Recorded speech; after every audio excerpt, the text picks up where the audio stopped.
Hey there, I'm Ted, your average office guy. Mondays? The worst. But this Monday it got a whole lot weirder. My boss, Mr. Bigshot, not his real name obviously, was throwing a birthday bash. Now normally I'd find a way to avoid these things, but this time the party was at his mansion, in the middle of nowhere, and we all had to be there. So, I found myself clutching an invitation with a hand-drawn map. It looked like something out of a pirate movie, all tattered edges and cryptic symbols. My apartment seemed a million miles away from the spooky forest marked on the map. I sighed, grabbed my keys and told myself it couldn't be that bad.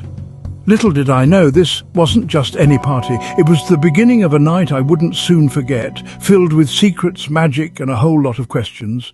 And trust me, by the end of it I'd trade a boring Monday at the office for this kind of weird any day. The drive was just as creepy as I imagined. Asphalt turned to gravel.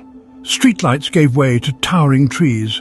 Honestly, my GPS could have led me to a dragon's lair, and I wouldn't have been surprised.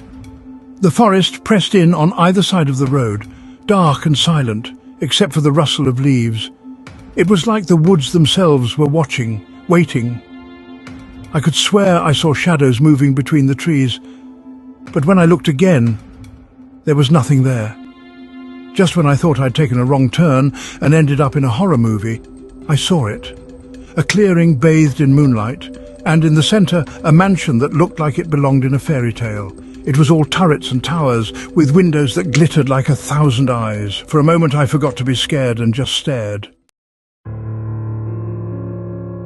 The mansion was even more impressive up close. It was built from some kind of dark stone, and ivy crawled up the walls like grasping hands. As I walked up the stone steps, the massive oak door swung open before I even touched it. Creepy, right? Inside, the place was like a museum. There were suits of armour standing guard, and paintings with eyes that seemed to follow you. The air was thick with the scent of old books and something faintly sweet, like honeysuckle and a hint of magic.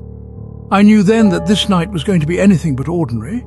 A butler, who looked like he stepped out of a Gothic novel, directed me towards the ballroom.